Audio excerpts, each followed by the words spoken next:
getting to appreciate. We get to appreciate through these webinars our cybersecurity journeys. And with that, we have different guests who join us who have experience in different fields in cybersecurity, and they do help us to appreciate what their journeys have been. And today's is going to be an exciting one. And we have Laura with us, who is joining us. And we are looking forward to these conversations. Laura, how is your evening? It's great. It's a public holiday tomorrow, so everyone is very excited, including myself. We get to watch a movie, sleep in early. Yeah. Good. So it's exciting to have you join us, Laura. One, because I think your name is well known. When we hear of Laura Tich, we relate that to SheHacks. For me, it's exciting. I know we've been talking, and I have a bit of a background and a story around how you got to where you are. But as everyone who has joined us today, I'm also excited to get to know more. And for me, it's always been exciting to get to appreciate what the journeys of different cybersecurity professionals have been. So let's get it started, Laura. We know you because of SheHacks, and that's why I would actually want us to start with. Back in campus, while in third year yourself, together with Evelyn and Patricia, both of whom I know were working then, you started the SheHacks community. So just to appreciate that, where did that journey start, and what really triggered that? Where did it start? What led to SheHacks? Yeah, thank you so much, Martin, for having me. To begin, I will begin with my tech journey because I started as a student at Desa University, pursuing a bachelor's in applied computer science, but I was so terrible at coding. I hated it so much. But when I was in third year, I remember this group called Africa Hackon, which you might know. They came to my uni to do a boot camp, and I remember even Hila was there. I think Hilary was there. He's in the audience.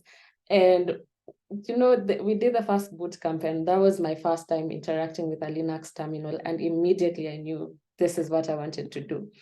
But I joined communities. I was pretty active, from February. And then for a few months, I noticed that there were women in the industry, but there was almost little to no representation on public forums and conversations. So I decided, we decided, Patricia, Evelyn, and myself, and Stacy, to start a WhatsApp group for women, just to contribute, to share, and to learn with each other. So we started a WhatsApp group, I remember August 4th, 2016. And it sparked conversations around it. And then in November of the same year, we met with some of the ladies at Safaricom, which was a meeting that was sponsored by Safaricom's WIT, Women in Tech. And then we went silent. At that time, we were actually called Pentest Ladies. So we went silent for the entire of 2017. In 2018, we decided, let's have a boot camp early in the year. I think it was February. And I remember we got 60 signups, 60 people registered to attend. And on the day of the boot camp, it was on a Saturday at Safaricom, 180 people showed up. And I think that was when we realized there's such a big interest in the industry, and we had to do something about it, which is why we rebranded to SheHacks the same year, and we've been going since.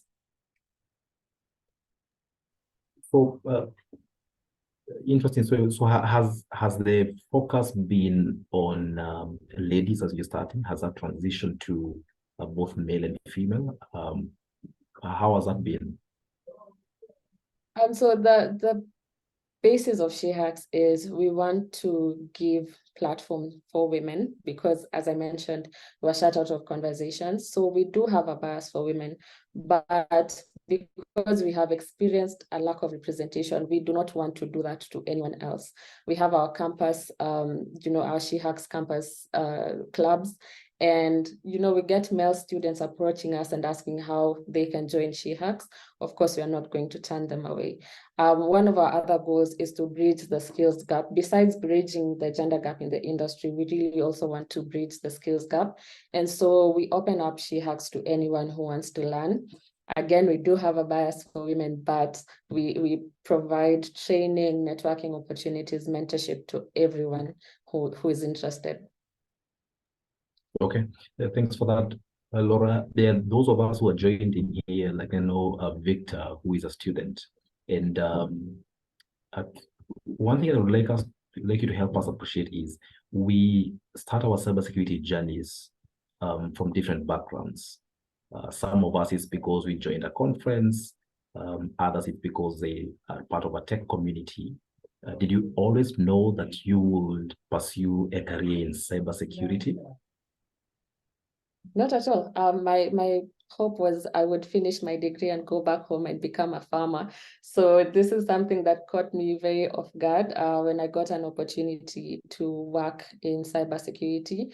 And I say it was by chance. It was very much by chance because I saw this job opening at the very first company I worked for, and I wasn't sure I was gonna get it. I was actually sure I was not going to get it, but I'm the type of person who applies for everything. So I applied and I ended up in a digital security role. It's not the typical cybersecurity role that most people know about. It was more focused towards civil society organizations, human rights defenders, which was also something I've always been passionate about. And so I feel like life guided me towards that direction. I did not plan for it at all. I always tell people to plan, but sometimes life plans itself for you. Yeah. And when you think about your journey looking for a job, Yeah. I know you are now an entrepreneur, but a lot of us struggle looking for jobs and placement right after campus. I don't know how that journey was for you. And looking back, are there things that you would do different? Are there things that tech enthusiasts and also cybersecurity enthusiasts should do different to position themselves for opportunities in cyber after campus? Yes, I think one of the mistakes I did when I was looking for a job, because I was actively looking for a job, is I was looking where everyone else was looking. I was looking at big companies. I was looking at the big four. I was looking at EY, KPMG. I was looking at Safaricom, Microsoft, all these big organizations. And the one job that I got was an organization, a company that I had not known existed before. And when that opportunity came, I sort of seized it. I was like, well, let me go try. This is my first job anyway. And I hadn't graduated yet. I just finished my project, my final year project at Daystar. So I was waiting for graduation. And when they called me for an interview, that was in early 2018, they looked at the work I had been doing at SheHacks and they were like, we want the same thing, but for as a particular community of people. And I feel like one of the things that set me apart or helped me to land that job is I had done some branding. Unknowingly, I had done some branding for myself because of all the SheHacks activities we had been doing at that time, which was not so many. It was early 2018 still. So we had just had one bootcamp, but we had created a social media presence. And, I even started posting on Twitter about SheHacks. So because of that, the branding, I feel like when they looked at my CV and then they looked at me online on LinkedIn and on Twitter, they were like, okay, this would be a good fit. So that's one of the things that stood out, that made me stand out at that point. But also I had been attending conferences and events and bootcamps.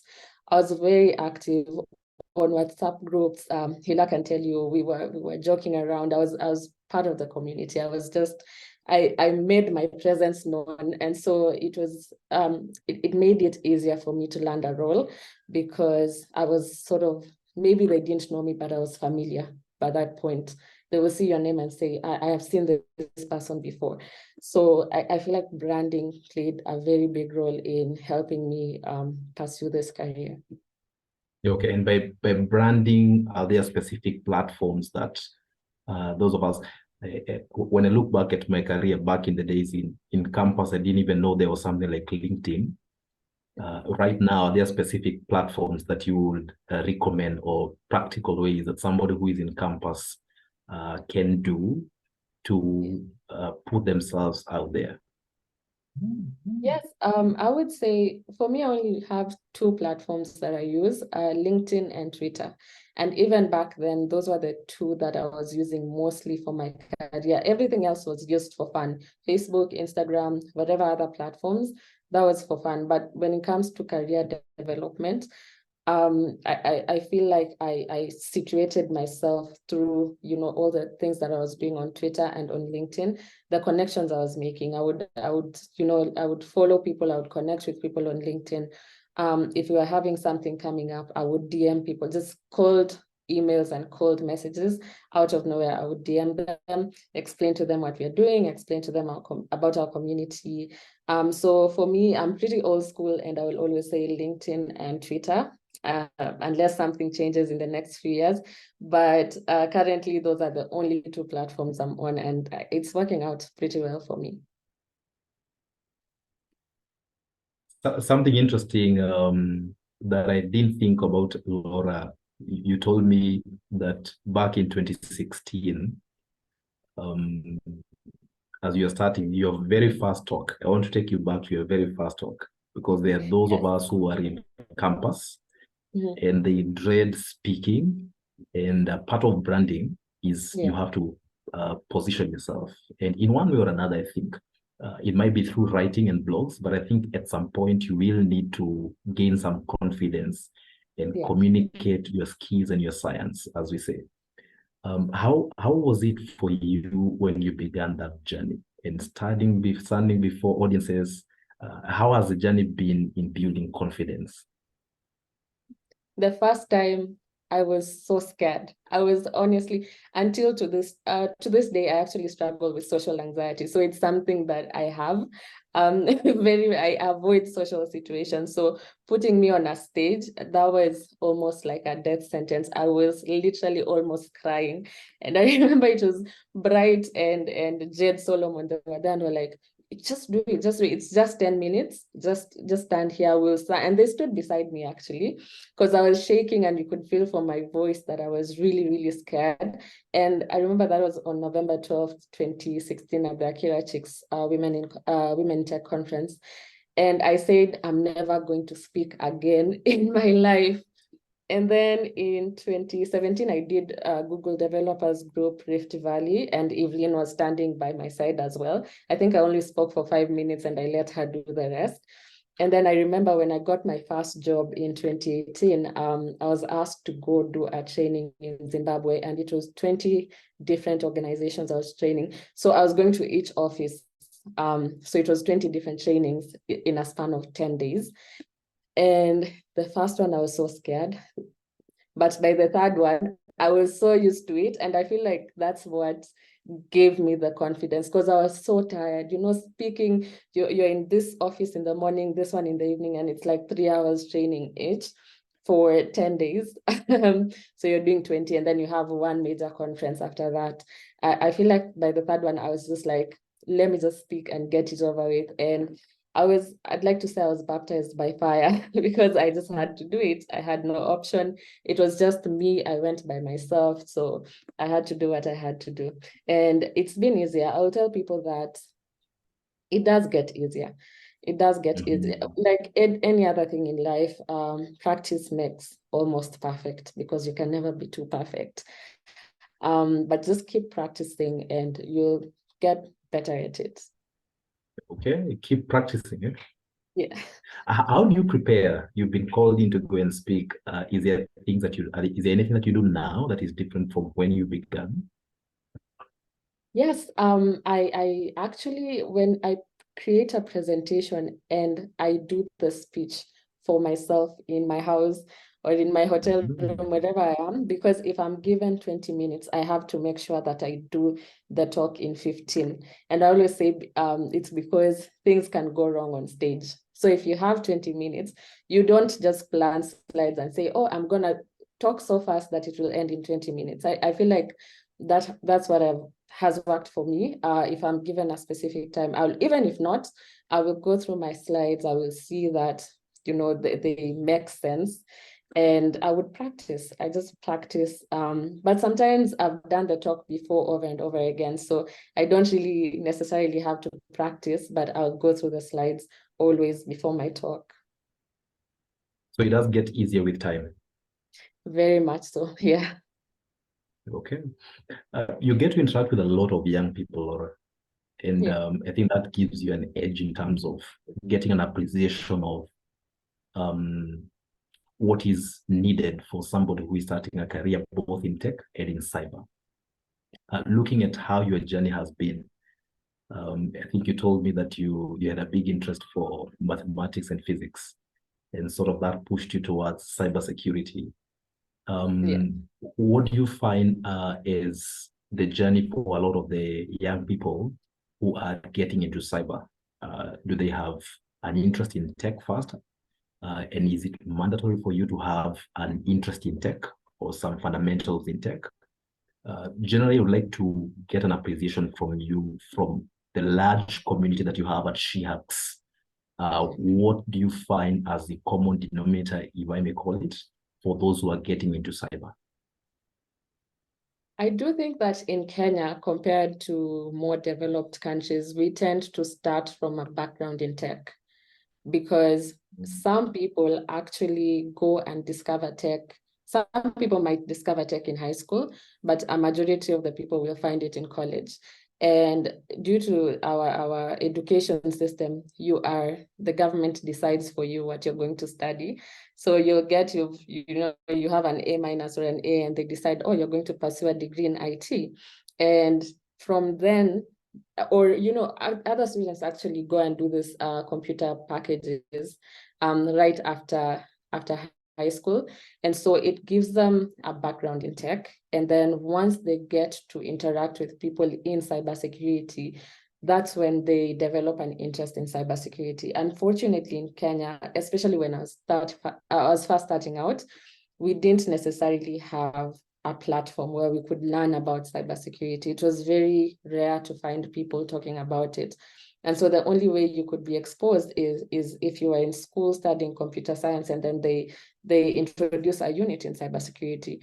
Or some people, like the way Africa Hackon did, they came to my school and did a boot camp in cybersecurity. So I do believe that for a majority of the students, they have a background in IT. It could be BBIT, it could be computer science, it could be just, a degree in IT. And then they now transition into cybersecurity eventually. Okay, so it's a mix. There are those who have a background in tech, there are those who don't have a background in tech. Yes, for sure.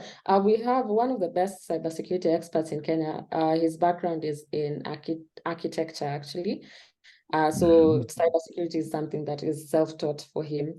So we do have such individuals who have no background in tech whatsoever. Okay, and for them, what do you find? Is it curiosity? Yes, very much so.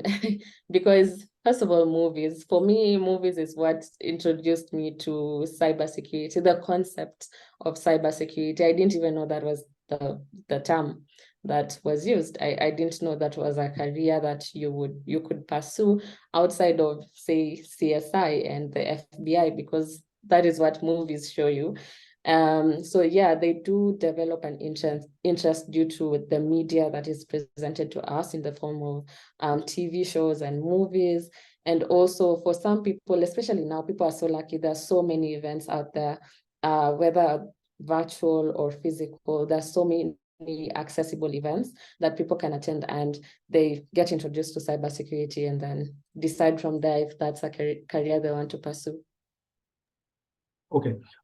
Back in 2016, when you started SheHacks, it's now been, what, 7 years now? Yes. When you look back at the days back then, what do you find, how has the cybersecurity landscape been? And by that, what I mean is, are you finding, is there more awareness? Do we have more communities that you're seeing starting up? Is it easier to start a career in cybersecurity now than it was then? How can you say that has changed the cybersecurity landscape? I do feel like back in 2016, the faces of first of all, the faces of cybersecurity in Kenya were the same people. Every event you go to, it was the same people. But now you can go and meet students that you have never met, from colleges that you've never met, who actually do amazing stuff. Students who play CTFs, students who do bug bounty. So I feel like that's the one thing that has changed. And it just goes to show that there has been a lot of awareness. There has been a lot of conversations regarding the field, and that is sparking interest from very many people from different backgrounds, different regions across the country, different universities based in all these 8 regions. So we have seen a change. We have seen companies actually prioritizing cybersecurity. We have seen more conversations around it. We did have ICRAL Innovation Hub, which was the first cybersecurity innovation hub in, I think, East and Central Africa. That was something that we could not have imagined would exist 7 years ago, but it was created to give people, especially those with backgrounds or those with expertise in cybersecurity, it was giving them a platform to practice their skills. And so it just goes to show that things have changed. Things have really improved. We are not where we need to be, but the growth is, you cannot, you definitely would recognize the growth from 7 years ago. Yeah. The community has grown from 30 thereabout. Right now, how many of you? Over 1,000, I think. Uncountable. We can't even count at this moment. We have really grown because we actually have students we started with as first years, even in Riara University, JQuat, students who joined SheHacks when they're in first year. And right now they have graduated. Some of them are working. So every year for the past 7 years, you can imagine the number of students that we have interacted with, we have, shared a platform with and trained. I believe, we have done a terrible job at documenting the actual numbers, but I would say it's well over the 1,000 mark. Wow. Okay. And congratulations for that. Thank you. What I'm wondering is, you're looking back at the journey from 30 to say over 1,000. Are there specific highlights for you for that journey? Things that you hold very dearly at heart when you look at the journey that SheHacks has taken so far? Yes, definitely. There's so many highlights. I remember hosting our first Hackfest. One day we just decided we want to start a conference type event annually. And we started with the first one. We didn't know what to anticipate. And actually the first one that we held in Strathmore in 2019, we had people coming from Microsoft HQ in Washington, in Redmond, people coming in from Dubai, people coming in from other parts of the globe, students coming in. We didn't expect that. And we have continued to see support from other communities, from other organizations across the globe. Which has been our highlights. Another highlight is, I remember when they did the top 50 cybersecurity women in Africa, we had 7 SheHacks members who were featured, including myself. And that was in, say, maybe 2020, if I'm not wrong. Besides that, we have launched SheHacks Zimbabwe, which is independent of SheHacks Kenya, because we want them to run it the way they would. They understand the landscape in Zimbabwe. They know what they need, but we are the very proud parent of SheHacks Zimbabwe. So that's that's definitely another milestone that we have achieved. And I think it was last year, someone reached out to me from somewhere in California, I think it was San Francisco, and they were like, we want to start a SheHacks San Francisco chapter, and I was shocked. Wow. Because usually it's the other way around. Usually we bring their initiatives to Kenya. We'd say a certain initiative that started in California, we're bringing the Kenyan chapter. It's never the other way around. So that was such a milestone for us. Wow, that's amazing. What does the future hold? Sounds like there's a California SheHacks, or what should we expect for SheHacks now? I'm not going to get the cat out of the bag, but we are planning something very major for next year, which you will all get to know when we host our Hackfest coming up in November. It's something that we are very, very excited about. We are rebranding our weekly webinars, and you will see what that is going to look like. Yeah, but that is the biggest thing that you should look out for. Besides that, of course, more growth.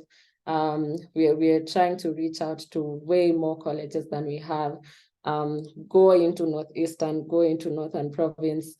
We have presence in the coast, but we want to cover the entire country and get students to join our community and to join the industry in general. Wow, okay. And by the way, Laura, if you can help us appreciate, I don't know how the journey has been. And when you look at our current cybersecurity skills landscape, how is it when you look at the high schools and at even the lower level primary schools? How are the dynamics in terms of reaching universities, high schools and primary schools? What do you need to change? And maybe some of us who are joined in are passionate in reaching out and mentoring others. How do you reach to those different groups separately? So first of all, there's a deep-rooted problem that we have as a country, and that is stereotypes regarding tech. We still find students who are scared of pursuing tech careers because they think it's too hard, it's too difficult. And then but on this other hand, we get students fresh from college saying they want to get into tech because they see so many opportunities there. So there's sort of that gap between the primary stages, the high school stages. And let me specifically talk about the high school ones, because our only engagement with primary schools has been our child online protection program. But from the high school stage, there's still a bit of fear about, especially with the women, about pursuing tech careers. And even when they want to, pursue tech careers, it's always limited to coding. They just want to learn how to code. So cybersecurity is still not something. Actually, it's not just in Kenya, Martin, because I was talking to my niece and she's from the US, and I told her I work in cybersecurity, and she was like, what is that? And she's 11 years old. So it's not just in Kenya, it's almost everywhere. The younger generation are more interested in consuming technology than protecting or even innovating. So we find that there's a huge gap between the consumption of technology and all these platforms like TikTok and the youth actually stepping up and saying, we want to build something or we want to secure the system. So for us, I feel like it is our responsibility to actually do the mentorship that we do with these kids. SheHacks and Africa Hackon have done programs with Thika High School, and that is a very good place to start. I'm sure there are teachers in every high school that you go. I have a friend called Leonida. She's a teacher in the coast, and she introduced a whole unit on computer science and tech for her primary school students. So everywhere, and every time I talk to her, she's like, I can introduce you to other teachers who are just as passionate about tech as I am. So there's passion for it. There are teachers who want the students to learn, but they don't know where to start. So it is our responsibility to actually reach out to them and tell them that, hey, we exist, and this is how we can help your students. Interesting. Okay. All right. When you look at Kenya, I know you get to interact with a lot of different stakeholders outside the country. Where are we in Africa in terms of tech and cyber? was very good to hear that California reached out asking to start SheHacks there. Where are we doing compared to different countries in Africa and also globally as well? I think we really stand out when it comes to tech, and unfortunately, it's been the same story for close to 20 years, M-Pesa. Every time people hear about Kenya, the first thing they think about is M-Pesa. That was our shot to fame, but I feel like that also opens up conversations about the other things that Kenya is doing. There's a reason we are called the Silicon Savannah. We have so many new initiatives coming up. We have so many companies that are developing really amazing stuff. And we also have these multinational companies coming into Kenya and setting up, their bases here. So I feel like in Africa, I would say Kenya, South Africa, Nigeria, and is it Mauritius or Seychelles? There's one of the two that is very, very developed in terms of technology. And I feel like we are at the top, and even worldwide, when people hear Kenya, they do know that there's some sort of technological advancements that have been made in the country. Yeah, so I think we're in a very good place. Our country's on the map globally. All right, that's good to hear. Laura, when you do, and I want you to help us appreciate your entrepreneurial journey. I get to interact with quite a number of students who are pursuing cyber, or who are cybersecurity enthusiasts. And I find there to be a disconnect between the enthusiasm and the actual innovation that the industry wants. Yes. So we sort of have our CTFs, the CTFs and the community that we are seeing and the activities in the communities.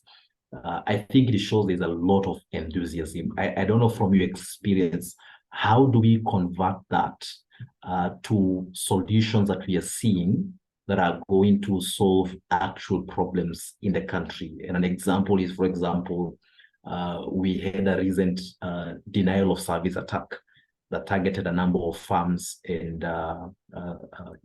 the government portals. How do we help the cybersecurity enthusiasts that we have use their skills to solve actual problems? So I think I'm gonna give two answers for this. The first one would be to stop looking at cybersecurity from a corporate lens, and that is a problem that most of us have. Because when people talk about cybersecurity, they're thinking about banks, they're thinking about big companies. No one is thinking about the small circles and the small organizations in the small towns that can also be targets of ransomware, that can also be targets of cyber attacks. So I feel like we need to change our mindset and to realize that there are so many opportunities outside what we've been forced to believe. Because everyone, when they get into the industry, they want that job at Microsoft, they want that job at Seriano, they want that job at SilentSec. But there are some other organizations that are actually faced with real life cyber threats that we can actually be working with. My work, I work with civil society organizations, I work with journalists, and they're also some of the most targeted people in terms of cyber threats. And in this country, I can count the number of people who actually offer the same services I do to these individuals. And it's, I feel like every time there's something that goes on, someone would call me immediately. And it feels like, where are the rest? We need to be more, because this is something that, first of all, there's market for it, there's need for it, and there are opportunities for it. My other response would be, we need to also get into the research process. I feel like we are very reactive when it comes to cybersecurity. We wait for an attack to happen and then we sweep in. We want to find solutions. But how about we start from understanding what our threat landscape looks like, understanding what we as a country need, because we are not where America is. There's still we may be, walking towards that direction. But at the end of the day, we are still a developing country. There are some cyber security needs that we have that maybe the West do not have. So I feel like we need to start understanding what the landscape looks like, get into the research, find out why we are being targeted, find out when we can be targeted, find out who can target us. And once we do that, we will be able to be more proactive in the way we approach cybersecurity. All right. So, Laura, when you started your cybersecurity journey, right now you're into digital privacy and advocacy for that. What was your focus as a practitioner before you went into entrepreneurship? If you can help us appreciate that. I think it's a very insightful journey for those of us who are in the corporate and for those of us who also want to pursue cybersecurity from an entrepreneurial journey. If you can help us appreciate how that journey has been for you and what you currently do. Yeah, so I think just like a majority of students and enthusiasts, I started out wanting to become a penetration tester. So I would shadow some of my friends when they were going to do their pen test engagements. I was still in college at that time. And that is something I'm still interested in to this point. And then I saw someone else doing forensics and I was like, I really want to do forensics. And then I saw someone doing reverse engineering and I was like, yep, that's the one I want to do. So in essence, the very first few months or the very first year of my entry into cybersecurity, I was very confused because you see someone doing something and you're like, I want to do that. And cybersecurity is a very, very, very wide field. There's so many different paths that you can take. And so it was getting kind of confusing. And then when I got my first job, I found out that I was going to work with human rights organizations. And for me, it was where I needed to be because my friends can tell you I'm a quiet person usually until I see an injustice. And then the defender in me comes out. So I'm very passionate about human rights. I'm very, very passionate about freedom of speech, freedom of press. And I find that I ended up in the right place. But the thing is, I was moved to the investigative journalism department. And it didn't suit me because I was like, I'm not an investigative journalist. So what am I going to do? I'm going to start an open source investigative journalism program.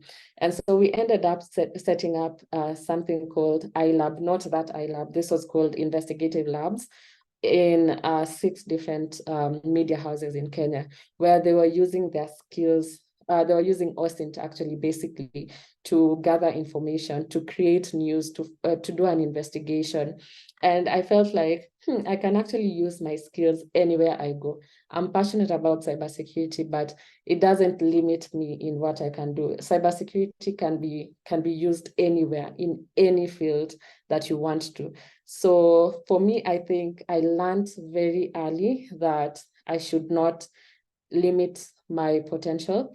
I should not limit my work to a specific group of people. I can actually expand my boundaries, expand my interests, and end up reaching more people than I normally would if I just sat at the office. I feel like right now I'm doing something that I'm very proud of. I'm doing something that I'm very passionate about because besides SheHacks, I also run Boltech with my co-founder, Brian Obilo, and we offer cybersecurity services to human rights organizations, social justice organizations. We've worked with organizations in Sweden, North America. We've worked with organizations in the Horn of Africa. We've worked with organizations in Afghanistan at a time when the situation was very volatile, and we actually had to put the Taliban into consideration. And so that shows me that what I'm doing is important. I'm actually making an impact in someone's life. And for me, that's where I get my joy from. I don't know if Interesting. answered your question. No, I it just does. It does okay. answer. It does answer. Because I asked for you to walk us through the journey. Something interesting that you said is cybersecurity for you is more than work. It's Yes. sort of become part of your life. And interesting that you say that, because I think anyone who is a cybersecurity enthusiast, for those who do not find jobs, they tend to think that cybersecurity is no longer something that they can pursue. And I think for anyone who is a true cybersecurity enthusiast, they try and relate cybersecurity in any field that they find themselves in. So I don't know, for those who don't find jobs in a mainstream cybersecurity role, maybe you don't find yourself as a pen tester, you don't find a job as a SOC analyst. How do they practically relate their cybersecurity enthusiasm to what they are doing? For example, if you find yourself, you are an IT support, or you find that you are a software developer, you have not been tasked in the company to do anything to do with cybersecurity, but all you've been asked is continue developing software. How do they continue building their enthusiasm in cyber? Yes, I feel like especially for people who are employed 9 to 5 and they have a specific role, they can't necessarily break the rules within the organizations, but they can always do a CTF once a week. They can always do attend a boot camp that's happening on a Saturday when they're off from work. They can always participate in conversations. But for people who, let's say, are not able to find jobs in mainstream organizations, there are always places to look. You just have to know where to look. For example, there's this organization called Team Community. I think it's an initiative of Article 19, and they have a job board, and they post so many cybersecurity related jobs on there that people would normally overlook because it's not a major company, or it's a company based in Latin America, or it's a company, but you will find that most of these companies are looking for remote workers. So don't despair when you don't find a job that you're looking for. Just go outside where other people would usually look. And I know that is very hard because you would ask, where can I look? You don't even know where to start. Reach out to people like myself. We would know where to guide you because personally, I interact with so many different organizations, international organizations. As an advisor to the Ford Foundation, I know where to find these resources and these people. So just reach out to myself, people who work in the same industry that I do, Brian Obilo. We always have information about a role that an organization is looking for. Also attend events. This year I attended, I think in 2019, I attended DEF CON, which is like it's the biggest cybersecurity conference. This year I attended RightsCon, which is the biggest human rights conference, digital rights conference. And I feel like RightsCon for me wins because there's so many opportunities there and people are actually coming to look for solutions for problems that we have seen within our communities. DEF CON is also a good event to attend because you get to meet people from different regions, people from different backgrounds, all of whom are pursuing cybersecurity. And I know someone will say, but Laura, DEF CON is in Las Vegas. I went to DEF CON when I was broke. How did I do that? I started a GoFundMe page. I begged people for money. I was like, please let me go to DEF CON. I have no shame in begging. Okay, at that time, now I think I can afford it now, but back then, I feel like I put all the shame aside. I said, this is what I want to do. This is going to really, really help my career. And I think the first thing I did when I got back from DEF CON is I quit my job because I realized that this is not where I want to be at that point. Like I had learned what I wanted to learn. I had gotten what I wanted to get, but it was time for me to move on. And for me, I always credit DEF CON for that because it sort of opened my mind to all these other opportunities that are out there. So community plays a big part in completely. building your enthusiasm and getting you to where you want to in your career journey. Yeah, for sure. And even us as SheHacks, we depend on communities for our growth. We are a non-profit organization. How do we survive? We survive with the help of other communities. Someone like the InterVarsity conference we had last month, an organization that I didn't even know about before 2 months ago, they were like, we want to sponsor an event in Kenya. They're from Serbia, I think. They have a community of their own. They saw what we were doing. They were like, we want to support. So communities have really played a big role for me personally, and also for SheHacks. Are there contacts that you still keep in touch with from DevCon, from the DevCon conference? Yes, completely. I feel like I made so many contacts, so many, Martin, I can't even count. Wow. And they've been very helpful, even to the SheHacks community, not just for me. Hey, I think that's the true definition of enthusiasm. You starting a GoFundMe and attending DevCon, because I think when anyone thinks about conferences, the RSAs, the DevCons, I think the first thing that comes to mind is how expensive those are. Yes. From accommodation to travel. Mm-hmm. And I think it's just very nice to hear that you did not let that stop you from attending. No, I was very shameless. Wow. Okay. So how do you manage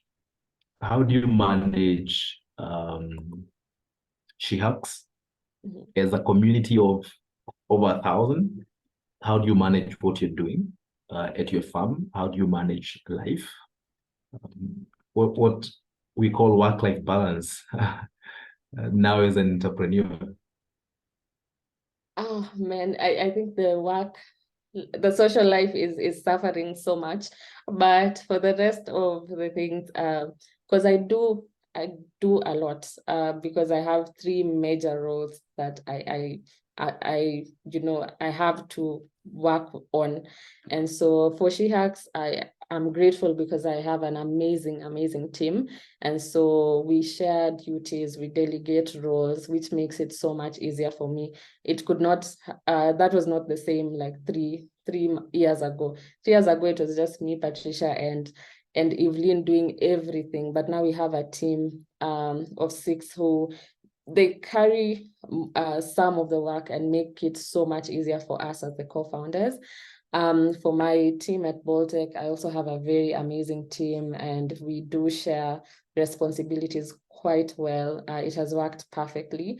And with Ford Foundation as well, I also work with a team. So for me, the teamwork has really helped me, because a few years ago, I was really crashing under the load, but now it feels like a lot of that has been lifted off my shoulder. But then you also need to learn how to be productive. Plan your days. Don't do more than 1 or 2 critical items in a day. It will burn you out. So I always prioritize my jobs according to critical and then not so critical. I plan my days, the action items, according to the level of criticality. And then I when my mind is very fresh in the morning at 4 a.m., that's when I'll do the most important job. And then the rest I can spread them out throughout the day. But I don't just do that. I make sure that my performance is acceptable. My performance is great, because sometimes you do work just because you have to do it. But if you're not actually performing at it, then you won't achieve your goals. And then persistence, I feel like doing it consistently actually really helps, but also learning when to take a break. Because if you're a creature of routine like me, you will burn out really quickly because of the monotony. So learn when your body and your mind needs to take a break. Give yourself that break, breathe, come back stronger. So that's how I balance. I work with teams, I work with amazing people in all the different roles that I play. And I also plan my life according to how best I will perform in that day. Very interesting. We mostly talk about something called imposter syndrome, and you being a woman in cybersecurity. How has that been? And I'm asking this on behalf of many women who want to pursue not only cyber, but also want to pursue a career in tech. How has that been for you as a journey? It's been terrible, I'll be honest. Imposter syndrome is not something that goes away. No matter how well you do in life, I feel like you still sometimes doubt yourself. And I don't know if it's true, but I feel like it usually affects women more, because there's so much pressure to achieve.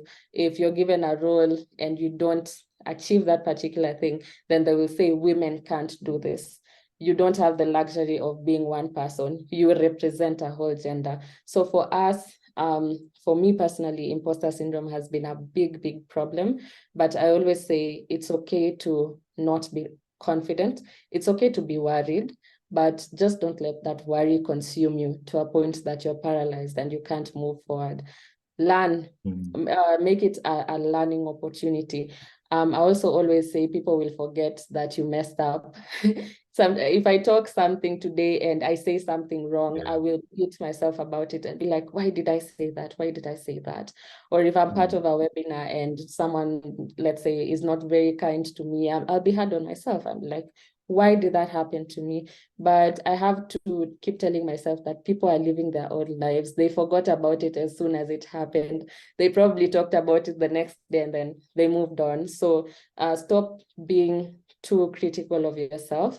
Learn to appreciate the mistakes you make, learn to learn from them and learn to grow from them, and you'll be a better person.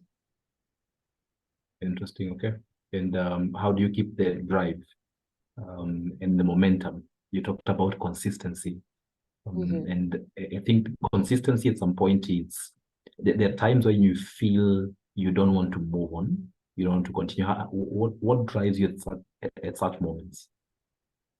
I feel like for myself, I do have a reward system. Like today, I'm very excited because tomorrow is a public holiday. So I'll watch that movie I always wanted to watch, Right. that I can't watch on Monday because I have something to do. I can't watch it on Tuesday.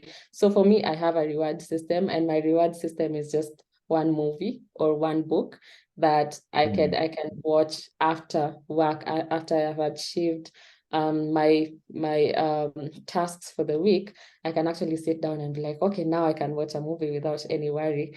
But for different people, it will be different. I feel like, especially when you burn out, that drive just dies. So learning how to get yourself back on the horse is very, very important. Because with burnout, you can be gone for months. You can crash for months, and it will take some time to get back on track. So as I said, learning when to give yourself a break and just breathe and shut the rest of the world out, because at the end of the day, you need to be, like a car, you need to take a car for servicing every once in a while. Your body is the same way, your mind is the same way. You need to refresh yourself, you need to rejuvenate yourself so that you can be a better version of yourself. So if you need that motivation, for me, I have a reward system. For you, find out what works for you. How can you plan your day to make it more productive for you? What are some of the distractions you're having? You can say, I can't log into TikTok until the end of the day. I can't log on to TikTok at 10 a.m. because it will distract me from the rest of the day. So just learn what type of person you are, because we are very different people.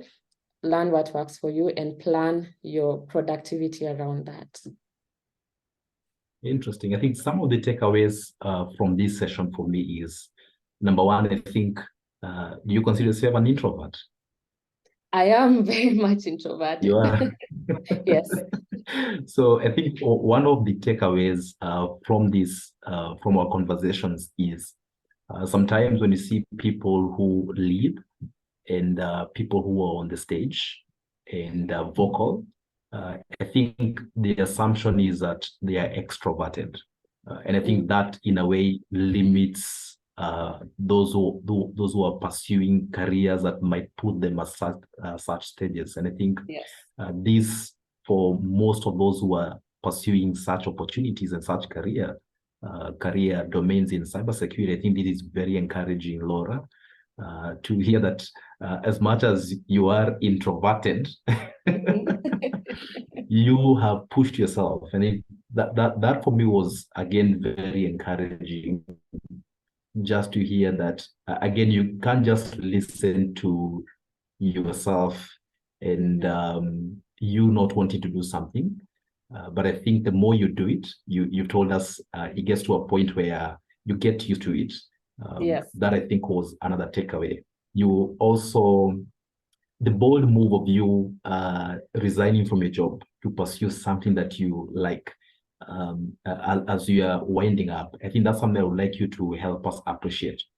And it might be for somebody who wants to make such a move, or it might also be for somebody who wants to make a different move, might be horizontal or vertical in their career. But how do you identify the moments where you need to make a change? And I think it's more of a journey of learning. How do you identify those major milestones in your career? And what do you do to help you make the right moves? I know it's more of a broad question, but it's sort of for you to help us appreciate what helped you make the right decision then. Yes. So for me, it was the fact that I had hit a plateau. I was no longer learning. The job was no longer serving me. It became a routine. I was not looking forward to work anymore. And it had been a job that I was so excited about before, but it just got to a point where I wasn't interested in it anymore. And so it made me realize that it was time for me to grow, because if I was going to stay there, I would never grow. I would stay in the same position for a year, 2 years. I will stay there for as long as I decided that, I'm going to stick to this job, and that would do nothing for my career. So I feel like if you have a feeling that you're not learning anymore, if you're not excited about your job, then I feel it's time to move on. But I work with students who I mentor some students who are from not so well-off backgrounds. And if you tell them something like that, they'll be like, I can't just drop a job and go sit at home and start, because there's people depending on me for this salary, I wouldn't have anywhere else to go if I quit this job. I feel like in that case, then it's important to have an exit strategy. Start looking for a job, because it wouldn't be fair of me to just tell you to up and leave and go figure it out when you're out there. I don't know people's financial situations. So find out where you are in life and then make the right decisions. But if it's no longer serving you, it will serve someone else. It's time for you to leave. Okay, so bottom line, I think it's a journey of curiosity and growth in whichever line that you are, and you have to ensure that you are growing and don't hit that plateau. All right. What would you, as we're closing, what would you do if you are not in cybersecurity? Yes, I think everyone would laugh at me if they hear this, but I would definitely be a mechanic. It's something I have done in the past. Really? Hila, I am telling the truth. Hillary, I'm telling the truth. Yes, I have. Right after high school, that was something I wanted to pursue mechanical engineering. So I would do mechanical engineering, or I just focus on cars. Interesting. So you love cars? I love cars. I do. Interesting. All right. Okay. Thank you so much, Laura. I don't know if there are any questions from the audience. Any questions that you have for Laura?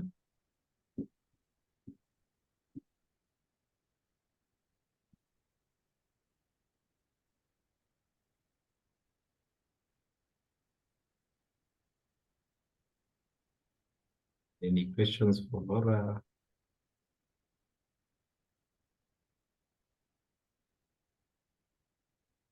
And as we wait for any questions, Laura, if any one of us would want to get in touch with you, what is the best way, easiest way for us to get in touch? I'm actually just going to share both my email addresses. If you want to get in touch with me for SheHacks Matters or for Texas Global, Laura Tich on Twitter and on LinkedIn. Just use my official All right. name. Yeah. Okay. It's been wonderful, Laura, having these conversations with you today. I have enjoyed myself, and I hope to have these conversations in future. And wishing you and everyone else of us joined in, and those of us who will be listening to this video, I wish you all a wonderful evening and wonderful time. Thank you Thank you very so much. much. All right. Bye-bye.